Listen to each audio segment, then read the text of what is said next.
Biologie, fiche numéro 3. Donc, les macroéléments. Nous avons les macroéléments et les oligoéléments. Dans les macroéléments, nous avons le calcium, son rôle indispensable à la constitution solide des os et des dents. Il régule l'activité musculaire. Il participe à la coagulation sanguine. Ensuite, nous avons le phosphore. Il participe à la formation des os et des dents. Il forme les phospholipides constituant des membranes cellulaires.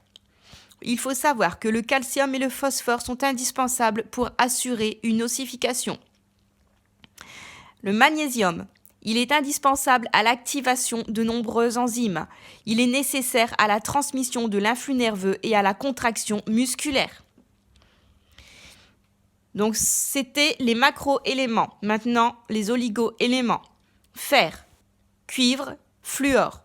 Le fer, il est composant de l'hémoglobine. Le cuivre, il participe à de nombreuses réactions enzymatiques indispensables à la formation des globules rouges, du collagène et de la mélanine. Fluor, il entre dans la composition des os et des dents dont il améliore la résistance aux caries.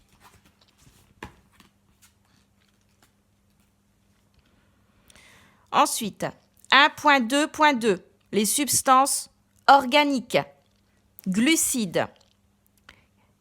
Carbone, hydrogène, oxygène. Donc ça, c'est pas demandé dans le référentiel de connaître le carbone, l'hydrogène, l'oxygène.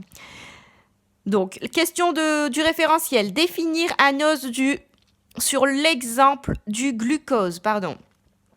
C'est l'unité de base des glucides. C'est le glucide le plus simple. Anose est l'unité de base des glucides. C'est le glucide le plus simple. Exemple, le glucose. Nutriment énergétique par les cellules de l'organisme. Dans le référentiel, on nous demande de définir un polyocide sur l'exemple de l'amidon. Ce sont des polymères résultant de la condensation d'un grand nombre de molécules d'ose. Exemple, l'amidon et la forme de stockage du glucose dans les plantes. Indiquer leur rôle comme source d'énergie pour l'organisme. Les glucides sont une source et une réserve d'énergie. Ils sont indispensables aux cellules nerveuses et aux hématies. Ils entrent dans la structure de nombreuses macromolécules biologiques comme les acides nucléiques, les glycoprotéines. Énoncer les principales sources alimentaires du glucide.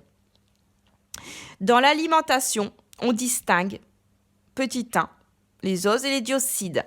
Ils sont directement assimilables, par exemple le sucre de table constitué par du saccharose, le miel, la confiture, les fruits. Nous avons fini avec la fiche 3 et nous passons à la fiche 4 dans une prochaine vidéo. Nous verrons dans le petit 2 les polyocides. Je vous fais des gros bisous, bonne révision les filles!